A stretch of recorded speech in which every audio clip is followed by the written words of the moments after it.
Hello dear students, welcome to Vibhuti Guruji online. आज आम षष्ठ श्रेणी गणित बही अभ्यास कार्य 5.3 समाधान करवा। ता पूर्व संख्या रेखार भग्न संख्यार स्थान निरूपण किसी रूल्स विषय जानिबा। संख्या रेखा कौन आम चतुर्थ अध्याय जानी सारीचे। से आम संप्रसारित स्वाभाविक संख्या गुड़ी को संख्या रेखार दर्शाई यथा 0, 1, 2, 3 आदि संख्या गुड़िक। यह हूँ संप्रसारित स्वाभाविक संख्या। सेहीपरि गणन संख्या गुड़िक आमर 1 ठारू आरंभ, तेणु सी 1, 2, 3, 4, 5 आदि संख्या गुड़िक संख्या रेखार दर्शाइबा। सेहीपरि भग्न संख्या गुड़िक आम संख्या रेखार दर्शाइबा पई प्रथम 0, 1, 2, 3, 4 आदि संख्या गुड़िक दर्शाइबा। समस्त प्रकृत भग्न संख्या गुड़िक 0 ठारू 1 मध्य रहिबो। सेहीपरि अप्रकृत भग्न संख्या गुड़िक तापर जेकोसी संख्या दुईटी मध्य रहिबो। संख्या रेखा अंकन नियम विषय आम आगु जानी सारीचे, जहाँकि संख्या रेखा हूँ गोटे सरल रेखा। यही रेखा को समान दूरतार बिंदु मान चिन्हित कराए।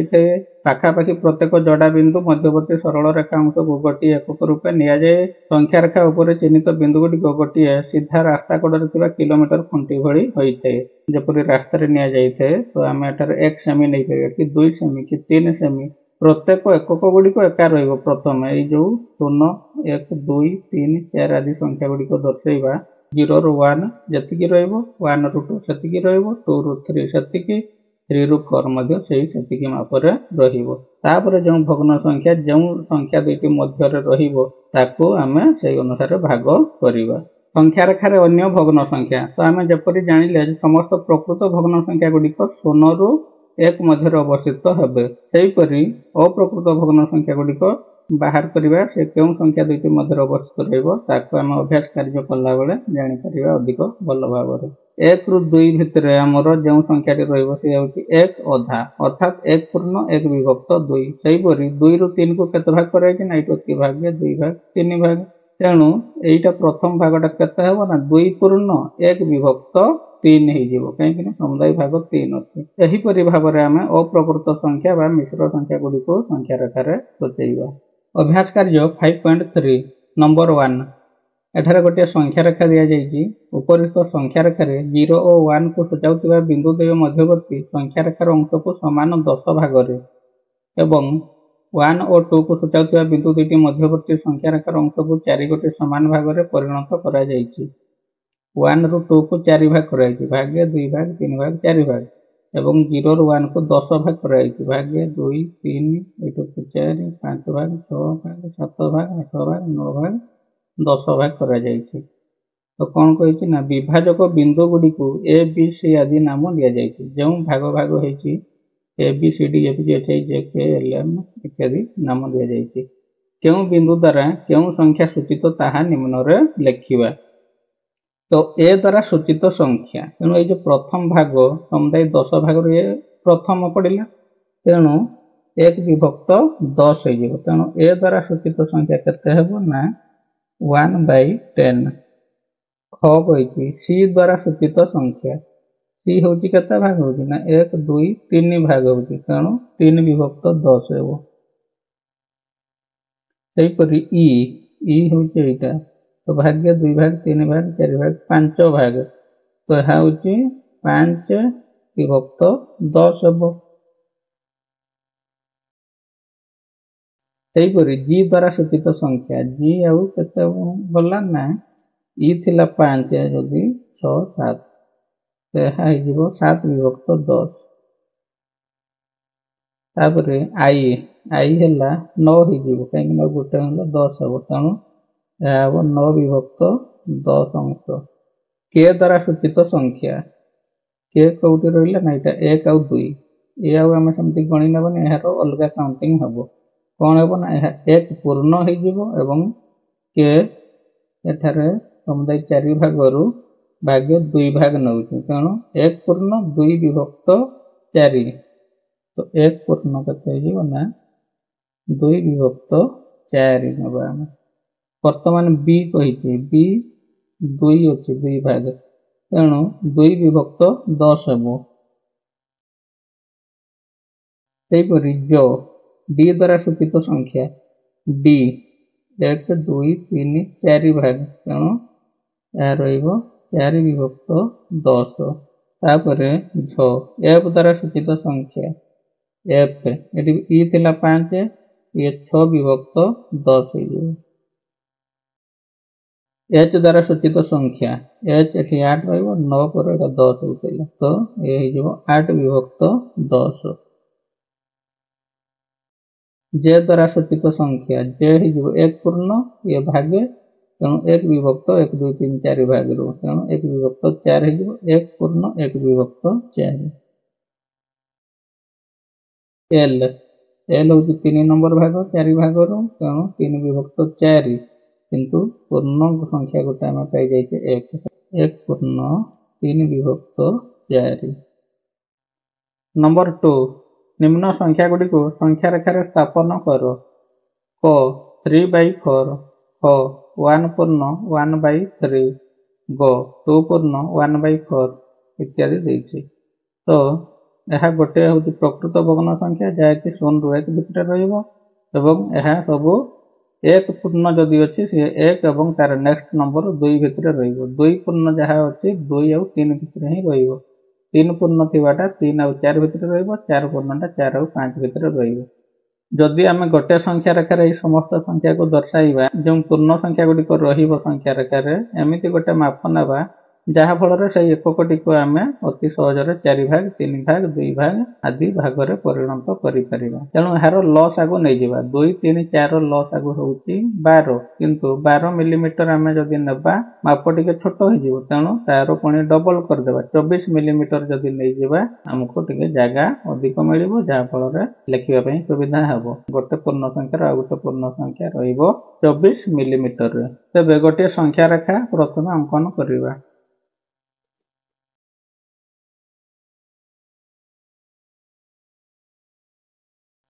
तो प्रथम हूँ गोटे शून्य सूचित बिंदु नहीं संख्या रेखा उपर हूँ शून्य तापर 0 ରୁ 1 एकक को आम नेबा 24 मिलीमीटर 24 मिलीमीटर ये 10 10 20 4 24 ये 25 25 रो ठीक ये दूर 24 रही तो ताला 1 एकक तापर 2 एकक कहीं आउ 24 नहीं जीवा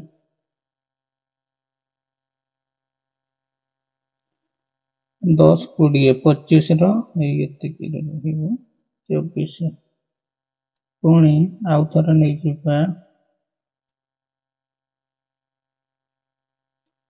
10 20 25 तो गोटे पछकू 24 नेक्स्ट नहीं जीवा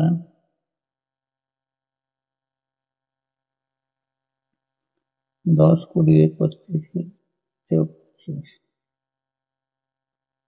पुणी आउ गोटे नंबा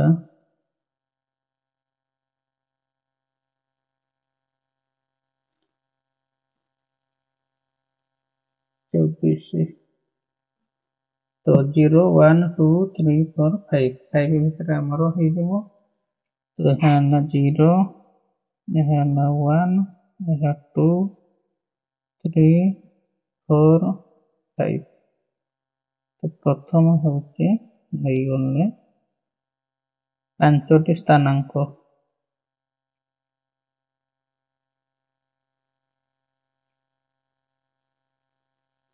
क देछि 3 विभक्त 4 जेहेतु यह गोटे प्रकृत भग्न संख्या ताहा 0 और 1 भितर ही रहिबो तेणु 0 और 1 भितर जो 24 मिलीमीटर रही ताहाकु आमे 4 भाग करदेबा 6 24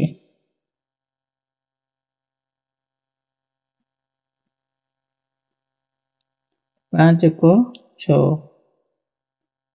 पुणी ये रहा 4 5 6 दुईटा वाक जीव पुणी ये आसो 1 2 3 4 5 6 तो यहीपर भाव आम नहीं पार हूँ 3 विभक्त 4 को तो यह 1 2 3 तो यह हूँ केते ना 3 विभक्त 4 को तो यह आम गोटे बिंदु देदेबा मनकर जाऊ एम बिंदु द्वारा सूचित करदेबा सेहीपरि ख रे अछि 1 पूर्ण 1 विभक्त 3। तो 1 पूर्ण हो गला पर 1 विभक्त 3 अर्थात 1 रु 2 को आम 3 भाग करवा। तो यहाँ अच्छी आमर के 24 मिलीमीटर को आम 8 मिलीमीटर बांटी देवा। 8 3 24 तेणु 8 मिलीमीटर देदेवा बिंदु गुड़िक। तो 5 6 7 8 पुणी एक रहा 2 5 2 7 आ गोटे 8 तो 3 भाग हो गला। तेणु 1 पूर्ण 1 विभक्त 3 अच्छी जेहेतु 1 पूर्ण आउ 1 विभक्त 3 भाग रू यहीटा ही प्रथमटा 1 भाग। तो यहाँ 1 पूर्ण 1 विभक्त 3। तो एम पर मन कर एन बिंदु द्वारा सूचाइब। यहीपरि ग रे अच्छी 2 पूर्ण 1 विभक्त 4 2 और 3 मध्यवर्ती अंश को आम 4 भाग करवा। तो यहीपरि भाव में 4 अंशर परिणत होगा।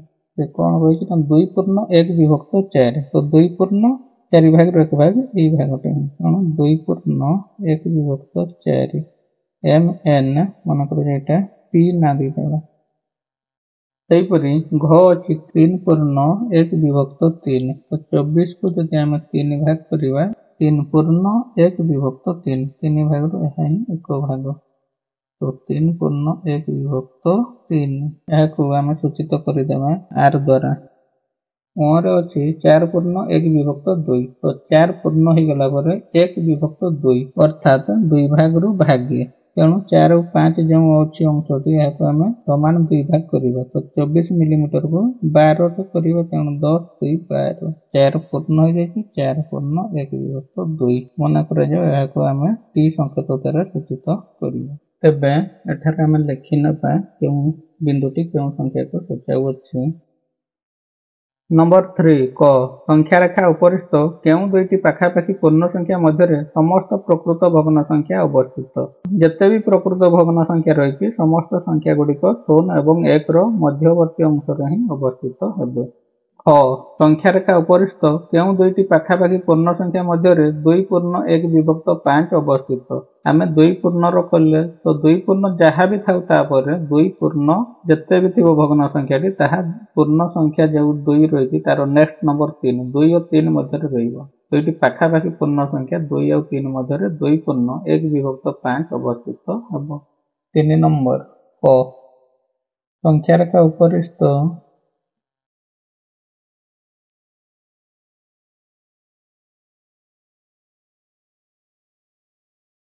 दुईटी पाखापाखी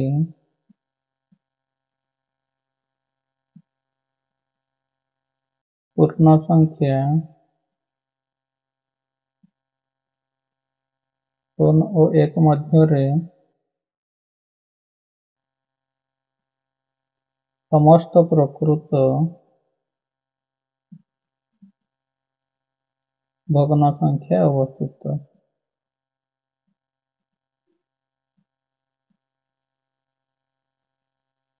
ख संख्या रेखा उपरिस्थ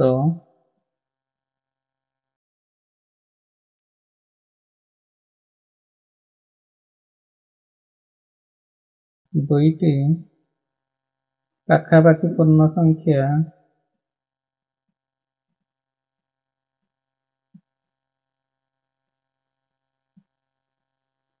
2 और 3 मध्य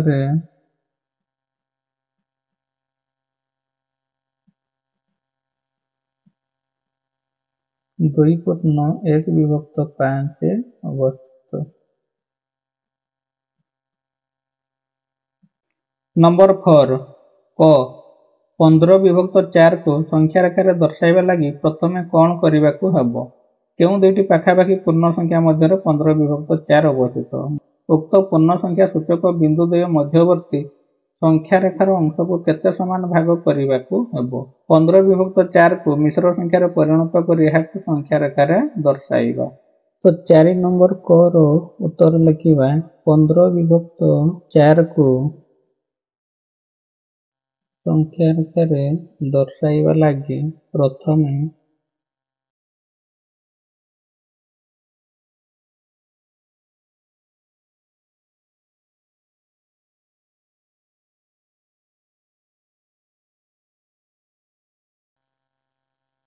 ଏହାକୁ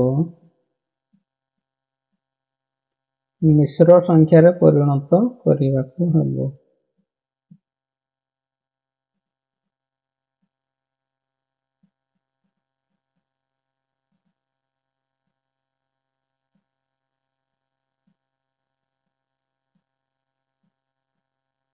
ହ କେଉଁ ଦୁଇଟି ପାଖାପାଖି ପୂର୍ଣ୍ଣ ସଂଖ୍ୟା ମଧ୍ୟରେ 15/4 ଅବସ୍ଥିତ? 15/4 କୁ ମିଶ୍ର ସଂଖ୍ୟାରେ ପରିଣତ କଲେ 4×3 12, 3 15/4। ତେଣୁ 3 ଆଉ ତାର ନେକ୍ସଟ ନମ୍ବର 4, 3 ଓ 4 ମଧ୍ୟରେ ଅତଏବ ଆମେ ଲେଖିବା 3 ଓ 4 ପୂର୍ଣ୍ଣ ସଂଖ୍ୟା ମଧ୍ୟରେ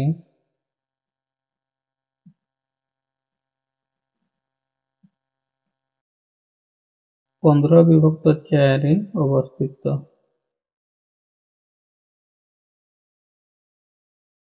ଗ ଉକ୍ତ ପୂର୍ଣ୍ଣ ସଂଖ୍ୟା ସୂଚକ ବିନ୍ଦୁ ଦ୍ୱୟ ମଧ୍ୟବର୍ତ୍ତୀ ସଂଖ୍ୟାରେଖରଙ୍କୁ କେତେ ସମାନ ଭାଗ କରିବାକୁ ହେବ? ତେଣୁ ଏହାର ହର ଯେତିକି ସେତିକି ଭାଗ ହିଁ କରିବାକୁ ପଡ଼ିବ। ତେଣୁ ଆମେ ଲେଖିବା ସଂଖ୍ୟାରେଖାର 3 ଓ 4 ସୂଚକ ବିନ୍ଦୁ ଦ୍ୱୟ ମଧ୍ୟବର୍ତ୍ତୀ ଅଂଶକୁ 4 ସମାନ ଭାଗ କରିବାକୁ ହେବ।